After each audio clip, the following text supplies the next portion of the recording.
ဇလန်းလေးမစခင်ကျွန်တော်တို့ရဲ့ channel လေးကို subscribe လုပ်ပေးပါအောင်ခင်ဗျာအပိုင်းတစ်တွေတင်တိုင်းအရင်ဆုံးသိရအောင်ခေါင်းလောင်းလေးကိုပါနှိပ်ထားပြဖို့မမေ့နဲ့နော် အပိုင်း14တရေကောင်းဤနောက်ဆုံးခရီး The Hero's Last Journey ကြောက်သားဘီလူးကြီးရဲ့အေယာမလက်သေးကြီးကဇေယျစီကိုပစ်ချလိုက်မဲ့အချိန်လေးမှာပဲဒိုင်းပြင်းထန်တဲ့တနတ်တန်တွေထွက်ပေါ်လာပြီးဘီလူးကြီးရဲ့ကြောက်သားကိုယ်ထဲကိုလာမှန်ပါတော့တယ်အခန်းဝကိုလှည့်ကြည့်လိုက်တဲ့အခါဝင်ကဘာတဲကနေလွတ်လာတဲ့သမုတ်တရားအရေးအဖွဲရဲ့ခေါင်းဆောင်နဲ့တနတ်သမားတွေရောက်လာကြတာပါတနတ်မှန်သွားတဲ့ဘီလူးကြီးဟာဒေါသတကြီးဟိမ့်ဟောက်ပြီးတနတ်သမားတွေစီကိုလှည့်ကအကြမ်းပတန်ဝင်ရောက်တိုက်ခွဲပါတော့တယ်ခန်းမကြီးထဲမှာဘီလူးကြီးနဲ့ဂိုင်းမားတွေရဲ့သွေးထွက်တန်ရိုတိုက်ပွဲကြီးသုံးပွင့်ဆိုင်စတင်သွားပါပြီကောင်လေးဒီအချိန်ပဲရဲတနာကိုယူပြီးထွက်ပြေးတော့လူဦးဘကအော်ပြောင်းရင်ဇေယျကိုအခန်းရဲ့နောက်ဖဲထွက်ပေါက်စီအမြန်ဆွဲခေါ်သွားပါတယ်ဒါပေမဲ့ထွက်ပေါက်ဝကိုရောက်ခါနေမှာပဲဂိုင်းကောင်းဆောင်ကသူတို့ကိုညှင်သွားပါတယ်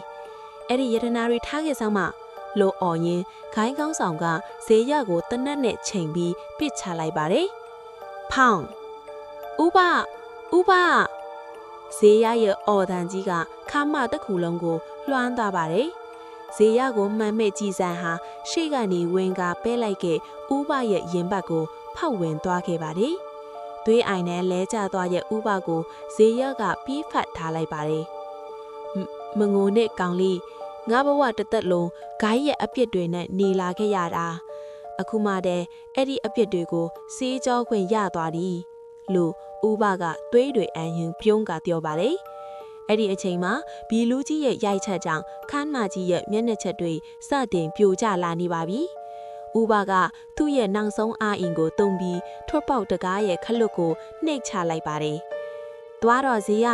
ဒီယရနာကိုသူတို့လက်ထဲအပခံလို့မဖြစ်ဘူး။မင်းကသမုတ်တရားရဲ့အဆောင်လျှောက်တက်ပဲ။